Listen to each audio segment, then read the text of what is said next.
फिलहाल पंजाब वाल परतने हैं। पंजाब दे विच भी इस समय बयानबाजियां जिहड़ियां वो वाहवा गहमा गहमी वालियां चलदियां पईयां ने। इहदा कारण शाहकोट जिमनी चोण भी है। इहदा कारण जिहड़ा आ वो मौसम दे विच वधदी हुई तलखी, बहुत वधदी हुई गर्मी भी है।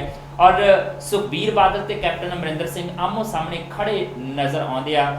देसराज काली होरां ने ਜਦੋਂ शाहकोट जिमनी चोण के नुकतिਆਂ ਦੇ ਉੱਤੇ ਝਾਤ ਪਾਈ ਸੀ ਤਾਂ ਇੱਕ ਗੱਲ ਕੀਤੀ ਸੀ ਕਿ ਉੱਥੇ ਮਜ਼ਬੀ ਸਿੱਖ ਵਾਲਮੀਕ ਭਾਈਚਾਰਾ, ਰਵਿਦਾਸ ਭਾਈਚਾਰਾ, ਦਲਿਤ ਵੱਡੀ ਗਿਣਤੀ ਦੇ ਵਿੱਚ ਪ੍ਰਭਾਵੀ ਨੇ ਤੇ ਸ਼ਾਇਦ ਇਸੇ ਕਰਕੇ ਹੁਣ शाहकोट जिमनी चोण ਨੂੰ ਦੇਖਦੇ ਆ ਦਲਿਤ ਨੁਕਤਿਆਂ ਦੇ ਉੱਤੇ, ਮੁੱਦਿਆਂ ਦੇ ਉੱਤੇ, ਬਿਆਨਬਾਜ਼ੀਆਂ ਦੇ ਉੱਤੇ ਜ਼ਿਆਦਾ ਜ਼ੋਰ ਦਿੱਤਾ ਜਾ ਰਿਹਾ।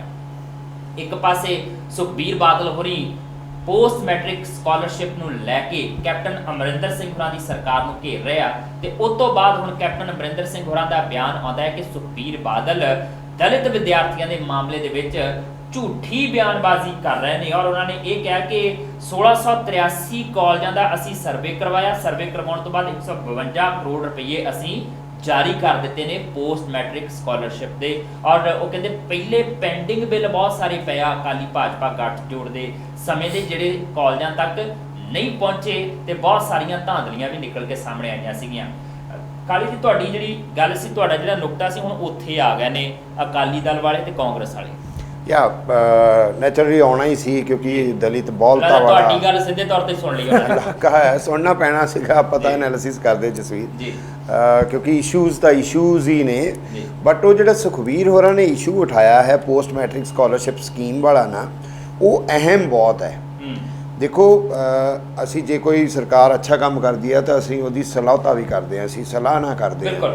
पोस्ट मैट्रिक स्कॉलरशिप स्कीम दे विच मुख मंत्री प्रकाश सिंह बादल होरां ने बहुत शिद्दत दे नाल, ईमानदारी दे नाल और आत्मीयता दे नाल ਉਹਦੇ ਵੱਲ ਧਿਆਨ ਦਿੱਤਾ ਸੀ ਜੀ।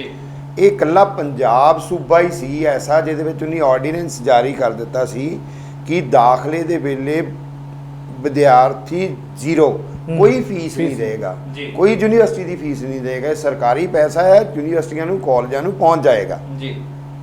ਇਕੱਲੇ ਸੂਬੇ ਪੰਜਾਬ ਦੇ ਵਿੱਚ ਸੀ।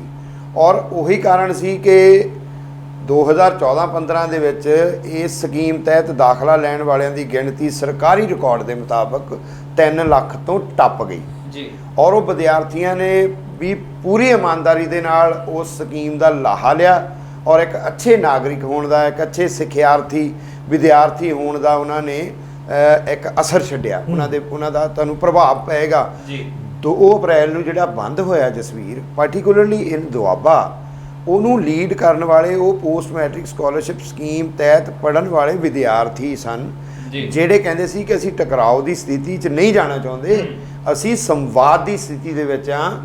ਜਿਹੜਾ SC ਐਕਟ ਦੀ ਡੋਲਿਊਸ਼ਨ ਹੋਈ ਹੈ, ਅਸੀਂ ਉਹਦੇ ਤੇ ਲੋਕਾਂ ਨੂੰ ਜਾਗਰੂਕ ਕਰਨਾ ਚਾਹੁੰਦੇ ਹਾਂ, ਸਰਕਾਰ ਦੇ ਕੰਨਾਂ ਤੱਕ ਆਪਣੀ ਆਵਾਜ਼ ਪਹੁੰਚਾਉਣਾ ਚਾਹੁੰਦੇ ਹਾਂ, ਸੁਪਰੀਮ ਕੋਰਟ ਤੱਕ ਆਪਣਾ ਦੁੱਖ, ਆਪਣੇ ਐਟਰੋਸਿਟੀਜ਼ ਜਿਹੜੀਆਂ ਨੇ ਦਲਿਤ ਦੀਆਂ ਦਿਨ ਪ੍ਰਤੀ ਦਿਨ ਵੱਧ ਰਹੀਆਂ, ਉਹ ਆਵਾਜ਼ ਲੈ ਕੇ ਜਾਣਾ ਚਾਹੁੰਦੇ ਆ।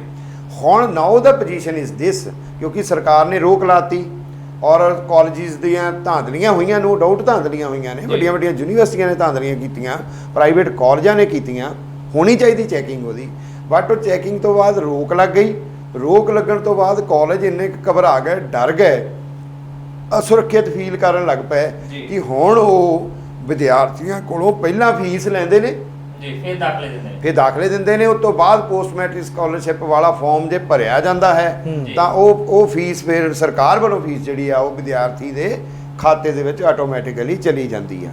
ਸੋ ਉਹ ਇਸ ਲੈਵਲ ਦੇ ਉੱਤੇ ਆਣ ਕੇ ਸੁਖਬੀਰ ਬਾਦਲ ਹੋਰਾਂ ਦਾ ਜਿਹੜਾ ਹੈ ਨਾ ਬਿਆਨ ਹੈ, ਉਹ ਬਿਲਕੁਲ ਜਾਇਜ਼ ਹੈ। ਕੈਪਟਨ ਹੋਰਾਂ ਨੇ ਉਹਦਾ ਜਵਾਬ ਦਿੱਤਾ ਹੈ, ਉਹਨਾਂ ਨੂੰ ਦੇਣਾ ਪੈਣਾ ਹੈ। ਸੈਕੰਡ ਮੈਂ ਇੱਕ ਨੁਕਤਾ ਹੋਰ ਦੱਸ ਦਿੰਦਾ ਕਿ ਉੱਥੇ ਜਿਹੜਾ ਹੁਣ ਨੁਕਤਾ, ਕਿਉਂਕਿ ਆਪਾਂ ਵਿਚਾਰ ਰਿਹਾ ਸੀ, ਉਹ ਫੇਰ ਨੁਕਤਾ ਆ ਗਿਆ ਹੈ ਕਿ ਉੱਥੇ ਕੱਲ ਅਕਾਲੀ ਦਲ ਨੇ ਇੱਕ ਬਹੁਤ ਵੱਡੀ ਪ੍ਰੈਸ ਕਾਨਫਰੰਸ ਕੀਤੀ, ਜਿਹਨੂੰ ਸੰਬੋਧਨ ਕਰਨ ਵਾਲਿਆਂ ਦੇ ਵਿੱਚ ਚਰਨਜੀਤ ਸਿੰਘ ਅਟਵਾਲ ਸਾਬਕਾ ਸਪੀਕਰ ਸੀਗੇ, ਹੰਸਰਾਜ ਹੰਸ ਹੋਰੀ ਵਾਈਸ ਪ੍ਰੈਜ਼ੀਡੈਂਟ ਨੇ ਰਾਈਟ ਨਾਓ BJP ਦੇ, ਭਾਜਪਾ ਦੇ ਨੇ, ਯੈਸ, ਇੰਦਰ ਇਕਬਾਲ ਸਿੰਘ ਅਟਵਾਲ ਬੁਲਾਰੇ ਨੇ, पवन कुमार टीनू चीफ विप ने अकाली दल वालों, और उन्होंने स्ट्रैस गल जिस ते दिता वो है कि कांग्रेस सरकार दे विच वाल्मीक भाईचारा ਔਰ ਮਜ਼੍ਹਬੀ ਸਿੱਖ ਭਾਈਚਾਰਾ, ਇਹਨਾਂ ਨੂੰ ਕਿਤੇ ਵੀ ਨੁਮਾਇੰਦਗੀ ਨਹੀਂ ਦਿੱਤੀ ਗਈ ਔਰ ਇਸ ਗੱਲ ਨੇ ਤਰਥੱਲੀ ਮਚਾਈ ਹੋਈ ਹੈ ਇਸ ਟਾਈਮ ਸ਼ਾਹਕੋਟ ਦੇ ਵਿੱਚ ਜਾਂ ਪੋਲੀਟੀਕਲ ਹਲਕਿਆਂ ਦੇ ਵਿੱਚ।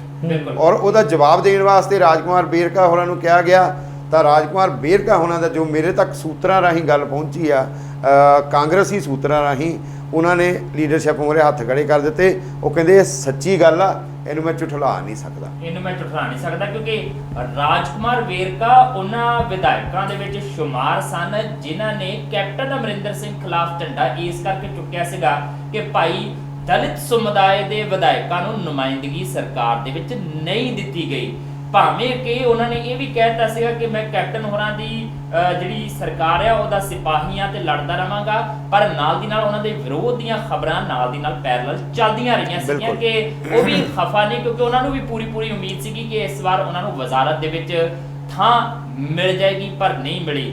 ਔਰ ਇੱਥੇ ਵੀ ਸ਼ਾਹਕੋਟ ਜ਼ਿਮਨੀ ਚੋਣ ਚੱਲ ਰਹੀ ਹੈ ਤੇ ਦੂਜੇ ਪਾਸੇ 3-4 ਵਿਧਾਇਕ ਇਹੋ ਜਿਹੇ ਵੀ ਸੀਗੇ ਜਿਹੜੇ ਰਾਹੁਲ ਗਾਂਧੀ ਨੂੰ ਮਿਲਣ ਦਿੱਲੀ ਪਹੁੰਚ ਗਏ ਸੀਗੇ ਕੈਪਟਨ ਅਮਰਿੰਦਰ ਸਿੰਘ ਹੋਰਾਂ ਦੀਆਂ ਸ਼ਿਕਾਇਤਾਂ ਲੈ ਕੇ। ਕਹਿੰਦੇ ਅਸੀਂ 6-6 ਵਾਰ 4-4 ਵਾਰ ਵਿਧਾਇਕ ਬਣਿਆ ਤੇ ਸਾਡੀ ਸੀਨੀਅਰਟੀ ਦਾ ਖਿਆਲ ਨਹੀਂ ਰੱਖਿਆ ਗਿਆ, ਸਾਨੂੰ ਕੈਬਨਿਟ ਦੇ ਵਿੱਚ ਥਾਂ ਤੱਕ ਨਹੀਂ ਦਿੱਤੀ ਗਈ।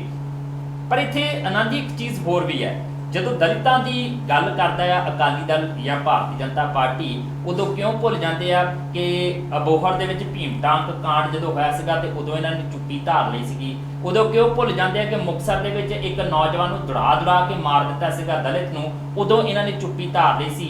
ਉਦੋਂ ਕਿਉਂ ਭੁੱਲ ਜਾਂਦੇ ਆ ਕਿ ਉਸ ਸਮੇਂ ਵੀ ਦਲਿਤ ਵਿਦਿਆਰਥੀਆਂ ਦੇ ਵਜ਼ੀਫੇ ਸਮੇਂ ਸਿਰ ਉਹਨਾਂ ਦੇ ਅਕਾਊਂਟਸ ਦੇ ਵਿੱਚ ਨਹੀਂ ਪਹੁੰਚੇ ਸੀਗੇ, ਕਾਲਜਾਂ ਦੇ ਵਿੱਚ ਤੰਗ ਕਰਨਾ ਸ਼ੁਰੂ ਕਰ ਦਿੱਤਾ ਗਿਆ ਸੀ ਦਲਿਤ ਵਿਦਿਆਰਥੀਆਂ ਨੂੰ, ਔਰ ਕਈ ਵਾਰੀ ਦਲਿਤ ਲੀਡਰਾਂ ਨੂੰ ਕਾਲਜਾਂ ਦੇ ਵਿੱਚ ਜਾ ਕੇ ਆਪਣੀ ਗੱਲ ਦੱਬ ਕੇ ਨਾ ਰੱਖਣੀ ਪਈ ਸੀ ਕਿ ਤੁਸੀਂ ਨਹੀਂ ਮੰਗਣੀ ਫੀਸ ਇਹਨਾਂ ਦੇ ਕੋਲ, ਪੇਪਰਾਂ ਦੇ ਵਿੱਚ ਨਹੀਂ ਬੈਠਣ ਦਿੱਤਾ ਜਾ ਰਿਹਾ ਸੀ। ਬਿਲਕੁਲ ਜਸਵੀਰ ਜੀ, ਸਿਧਾਂਤਕ ਤੌਰ ਤੇ ਅਕਾਲੀ ਬੀਜੇਪੀ ਸਰਕਾਰ ਨੇ ਆਰਡੀਨੈਂਸ ਜਾਰੀ ਕੀਤਾ ਸੀ ਜੀ, ਔਰ ਉੱਤੇ ਕੁਝ ਕੰਮ ਵੀ ਹੋਇਆ ਸੀ, ਪਰ ਜਦੋਂ ਅਸੀਂ ਪ੍ਰੈਕਟੀਕਲੀ ਦੇਖਦੇ ਆ ਨਾ ਤਾਂ ਉਹ ਫੰਡ ਉਸ ਤਰੀਕੇ ਨਾਲ ਗਏ ਨਹੀਂ ਜੀ। ਚਾਹੀਦਾ ਤਾਂ ਇਹ ਸੀ ਸੈਂਟਰ ਗਵਰਨਮੈਂਟ ਵੀ ਫੰਡ ਦੇ ਰਹੀ ਸੀ, ਸਟੇਟ ਵੀ ਆਪਣਾ ਕੁਝ ਪਾਰਟ ਦੇ ਵੀ ਰਹੀ ਸੀ, ਪਰ ਉਹ ਫੰਡ ਜਿਹੜੇ ਮਿਸ ਯੂਟਿਲਾਈਜ਼ ਵੀ ਹੋਏ। ਉਹ ਆਪਾਂ ਕੋ ਕਨਸੋਆਂ ਖਬਰਾਂ ਇਹ ਵੀ ਆਈਆਂ ਵੀ ਜਿਹੜੇ ਫੰਡ ਨੇ, ਜਿਹੜੇ ਪੋਸਟ ਮੈਟ੍ਰਿਕ ਸਕਾਲਰਸ਼ਿਪ ਦੇ ਫੰਡ ਨੇ, ਉਹ ਡਾਈਵਰਟ ਕਰ ਦਿੱਤੇ ਗਏ ਕਿਸੇ ਹੋਰ ਕੰਮਾਂ ਦੇ ਵਿੱਚ। ਔਰ ਇਸੇ ਕਰਕੇ ਚਾਹੇ ਸੈਂਟਰ ਦੇ ਵਿੱਚ ਬੀਜੇਪੀ ਅਲਾਈਡ ਸਰਕਾਰ ਸੀ, ਪੰਜਾਬ ਦੇ ਵਿੱਚ ਅਕਾਲੀ ਬੀਜੇਪੀ ਸਰਕਾਰ ਸੀ, ਪਰ ਕੇਂਦਰ ਸਰਕਾਰ ਨੇ ਪੰਜਾਬ ਸਰਕਾਰ ਨੂੰ ਉਸ ਵੇਲੇ ਵੀ ਪੈਸੇ ਦੇਣੇ ਬੰਦ ਕਰ ਦਿੱਤੇ ਸੀ ਵੀ ਪਹਿਲੇ ਉਹਨਾਂ ਪੈਸਿਆਂ ਦਾ ਹਿਸਾਬ ਕਿਤਾਬ ਦਿਓ, ਤੁਸੀਂ ਲਗਾਏ ਕਿੱਥੇ ਨੇ। ਕਹਿਣ ਦਾ ਭਾਵ ਯੂਸੀ ਨਹੀਂ ਦੇ ਪਾਏ ਸੀ, ਨਹੀਂ ਦੇ ਪਾਏ ਸੀ। ਔਰ ਜਸਵੀਰ, ਜੇ ਅਸੀਂ ਕਹੀਏ ਵੀ ਕਾਂਗਰਸ ਨੂੰ ਦਲਿਤਾਂ ਨਾਲ ਬਹੁਤ ਪਿਆਰ ਆ, ਬਹੁਤ ਲਗਾਵ ਆ, ਜਾਂ ਅਕਾਲੀ ਨੂੰ ਜਾਂ ਬੀਜੇਪੀ ਨੂੰ ਬਹੁਤ ਲਗਾਵ ਆ, ਇਹ ਬੜੀ ਝੂਠੀ ਜੀ ਗੱਲ ਹੋਏਗੀ ਜੀ। ਜੇ ਲਗਾਵ ਬਹੁਤ ਜ਼ਿਆਦਾ ਹੁੰਦਾ ਜਦੋਂ ਚੋਣਾਂ ਆਉਂਦੀਆਂ ਜਸਵੀਰ, ਮੈਂ ਗੱਲ ਕਰਨ ਲੱਗਾ, ਜੇ ਸ਼ਾਹਕੋਟ ਦੇ ਵਿੱਚ ਦਲਿਤ ਭਾਈਚਾਰੇ ਦੀ ਵੱਡੀ ਗਿਣਤੀ ਨਾ ਹੁੰਦੀ ਤਾਂ ਇਹ ਮੁੱਦੇ ਉੱਠਣੇ ਨਹੀਂ ਸੀ ਜੀ। ਜੇ ਸ਼ਾਹਕੋਟ ਦੇ ਵਿੱਚ ਖਰਬੂਜ਼ੇ ਦੀ ਜਾਂ ਖੀਰੇ ਦੀ ਜਾਂ ਦਿਵਾਣੇ ਦੀ ਫਸਲ ਨਾ ਹੁੰਦੀ, ਸੁਖਬੀਰ ਬਾਦਲ ਨੇ ਮੁੱਦਾ ਉਠਾਉਣਾ ਹੀ ਨਹੀਂ ਸੀ। ਮੇਰੇ ਕਹਿਣ ਦਾ ਇਹ ਭਾਵ ਆ ਕਿਉਂਕਿ ਇਸ ਮੁੱਦੇ ਨੇ ਉਸ ਸੀਟ ਨੂੰ ਪ੍ਰਭਾਵਿਤ ਕਰਨਾ ਆ, ਇਸ ਕਰਕੇ ਇਹ ਮੁੱਦਾ ਉਠਾਇਆ ਜਾ ਰਿਹਾ ਆ। ਅਦਰਵਾਈਜ਼ ਨਾ ਤੇ ਅਕਾਲੀਆਂ ਨੇ ਵੀ ਦਲਿਤਾਂ ਨੂੰ ਗੁੱਠੇ ਲਾ ਕੇ ਰੱਖਿਆ ਆ, ਔਰ ਕਾਂਗਰਸ ਨੇ ਵੀ ਦਲਿਤਾਂ ਨੂੰ ਗੁੱਠੇ ਲਾ ਕੇ ਹੀ ਰੱਖਿਆ ਹੋਇਆ। ਅਕਾਲੀ ਜਿਹੜੇ ਆ ਉਹ ਥੋੜੇ ਮੂੰਹ ਜੋੜ ਨੇ, ਜਿਹੜੇ ਕਾਂਗਰਸ ਨੇ ਉਹ ਕੀ ਕਰਦੇ ਆ, ਕਾਂਗਰਸ ਦੀ ਜਿਹੜੀ ਨੀਤੀ ਆ ਵੀ ਮੂੰਹ ਤੋਂ ਉਹਨਾਂ ਨੂੰ ਹੱਥ ਸਿਰ ਤੇ ਫੇਰੀ ਜਾਣਾ ਆ, ਪਰ ਦੇਣਾ ਉਹਨੂੰ ਕੁਛ ਨਹੀਂ ਆ। ਔਰ ਇਹ ਅਕਾਲੀ ਔਰ ਕਾਂਗਰਸ ਜਿਹੜੇ ਨੇ, ਔਰ ਇਵਨ ਕੱਲ ਇਹ ਨਹੀਂ ਜਸਵੀਰ, ਜਿੰਨੀਆਂ ਵੀ ਸਿਆਸੀ ਪਾਰਟੀਆਂ ਨੇ, ਸਾਰੀਆਂ ਸਿਆਸੀ ਪਾਰਟੀਆਂ ਜਿਹੜੀਆਂ ਨੇ ਦਲਿਤਾਂ ਨੂੰ ਇਸਤੇਮਾਲ ਕਰਦੀ ਆ, ਪਰ ਉਹਨਾਂ ਦੇ ਹੱਕ ਦੀ ਕੋਈ ਗੱਲ ਨਹੀਂ। ਇਸ ਸਰਕਾਰ ਦੀ ਇੱਕ ਛੋਟਾ ਜਿਹਾ ਨੁਕਤਾ ਜਸਵੀਰ ਮੈਂ ਸਾਂਝਾ ਕਰ ਦਿੰਦਾ ਕਿ ਕਿੱਥੇ ਖੜੀ ਆ ਇਹ ਸਰਕਾਰ ਦਲਿਤ ਇਸ਼ੂਜ਼ ਨੂੰ ਲੈ ਕੇ। ਐਸਸੀ ਕਮਿਸ਼ਨ ਹੈ ਪੰਜਾਬ ਦਾ, ਸੰਵਿਧਾਨਿਕ ਬੋਡੀ ਹੈ। ਦਲਿਤ ਐਟਰੋਸਿਟੀਜ਼ ਦਾ ਜੋ ਵੀ ਸੰਕਟ ਆਉਂਦਾ ਦਲਿਤ ਦੇ ਉੱਤੇ, ਉੱਥੇ ਗੁਹਾਰ ਲਾਉਂਦਾ ਆ, ਉਹ ਸੁਣਵਾਈ ਕਰਦੇ ਨੇ। ਪਿਛਲੇ 6 ਸਾਲ ਦੀ ਟਰਮ ਜਿਹੜੀ ਹੈ ਨਾ ਐਸਸੀ ਕਮਿਸ਼ਨ ਦੇ ਕਾਰਜਾਂ ਨੂੰ ਤੁਸੀਂ ਦੇਖ ਸਕਦੇ ਆ। ਔਰ ਪੋਸਟ ਮੈਟ੍ਰਿਕ ਸਕਾਲਰਸ਼ਿਪ ਸਕੀਮ ਡੰਡੇ ਦੇ ਜ਼ੋਰ ਨਾਲ ਲਾਗੂ ਕਰਵਾਉਣ ਦੇ ਵਿੱਚ ਇਸ ਕਮਿਸ਼ਨ ਦੀ ਬਹੁਤ ਵੱਡਾ ਯੋਗਦਾਨ ਆ ਜੀ। ਉਹਦੇ ਚੇਅਰਮੈਨ ਨੂੰ ਆਪਣੀ ਸੀਟ ਤੋਂ ਪਰੇ ਹੋਇਆ, ਕਿਉਂਕਿ ਉਹਨਾਂ ਦੀ ਟਰਮ ਪੂਰੀ ਹੋ ਗਈ ਹੈ, 5 ਮਹੀਨੇ ਹੋ ਗਏ, 5 ਮਹੀਨੇ ਤੋਂ ਉੱਪਰ ਹੋ ਗਿਆ, ਅਜੇ ਤੱਕ ਐਸਸੀ ਕਮਿਸ਼ਨ ਦਾ ਚੇਅਰਮੈਨ ਨਹੀਂ ਲਾਇਆ ਸਰਕਾਰ ਨੇ। ਸੈਕੰਡ, ਉਸੇ ਕਮਿਸ਼ਨ ਦੇ ਵਿੱਚ ਇੱਕ ਮਹਿਲਾ ਮੈਂਬਰ ਹੁੰਦੀ ਹੈ ਐਸਸੀ ਕਮਿਸ਼ਨ ਦੀ, ਬੜਾ ਮਹੱਤਵਪੂਰਨ ਅਹੁਦਾ ਹੈ, ਕਿਉਂਕਿ ਜੇ ਕਿਸੇ ਦਲਿਤ ਮਹਿਲਾ ਦੇ ਉੱਤੇ ਕੋਈ ਕਿਸੇ ਕਿਸਮ ਦਾ ਅਤਿਆਚਾਰ ਹੁੰਦਾ ਹੈ, ਐਟਰੋਸਿਟੀ ਹੁੰਦੀ ਹੈ, ਰੇਪ ਹੁੰਦੀ ਹੈ, ਤਾਂ ਉਹਨੇ ਆਪਣਾ ਦੁੱਖ ਉਸ ਮਹਿਲਾ ਮੈਂਬਰ ਨੂੰ ਦੱਸਣਾ ਹੁੰਦਾ, ਉਹ ਮੇਲ ਮੈਂਬਰ ਨੂੰ ਨਹੀਂ ਦੱਸਦੀ। ਤਾਂ ਉੱਥੇ ਕੀ ਹੈ ਕਿ ਉਹ ਵੀ 6 ਮਹੀਨੇ ਹੋ ਗਏ ਪਦ ਖਾਲੀ ਪਿਆ ਹੈ, ਸਰਕਾਰ ਉਹਦਾ ਧਿਆਨ ਬਿਲਕੁਲ ਨਹੀਂ ਹੈ। ਕਿਉਂ ਨਹੀਂ ਧਿਆਨ ਸਰਕਾਰ ਦਾ ਉਧਰ ਨੂੰ? ਉਹ ਜਸਕੀਰ, ਸਰਕਾਰੀ ਸਕੂਲਾਂ ਦੇ ਵਿੱਚ ਦਲਿਤ ਭਾਈਚਾਰੇ ਦੇ 80 ਤੋਂ 85% ਬੱਚੇ ਨੇ, ਪਰ ਅਪ੍ਰੈਲ ਦੇ 1 ਅਪ੍ਰੈਲ ਨੂੰ ਸੈਸ਼ਨ ਸ਼ੁਰੂ ਹੁੰਦਾ, ਅਪ੍ਰੈਲ ਮਈ ਜੂਨ ਦੀਆਂ ਛੁੱਟੀਆਂ ਆ ਜਾਣੀਆਂ ਨੇ, 3 ਮਹੀਨੇ ਹੋ ਗਏ ਕਿਤਾਬਾਂ ਨਹੀਂ ਆਈਆਂ। ਇਹ ਹੁਣ ਜੇ ਉਹ ਕਹਿਣ ਵੀ ਪੋਸਟ ਮੈਟ੍ਰਿਕ ਸਕਾਲਰਸ਼ਿਪ ਦੀ ਗੱਲ ਇਹ ਕਰਨ, ਤੇ ਬੁੱਕਸ ਕਿੰਨਾਂ ਨੇ ਦੇਣੀਆਂ ਨੇ? ਬਹੁਤ ਸਾਰੀਆਂ ਚੀਜ਼ਾਂ ਨੇ ਇਸ ਸਮੇਂ ਜਿਹੜੀਆਂ ਸਿਰਫ ਤੇ ਸਿਰਫ ਚੋਣ ਨੂੰ ਮੁੱਖ ਰੱਖਦਿਆਂ ਹੀ ਕੇਂਦਰਿਤ ਹੋਈਆਂ ਨਜ਼ਰ ਆਉਂਦੀਆਂ ਨੇ।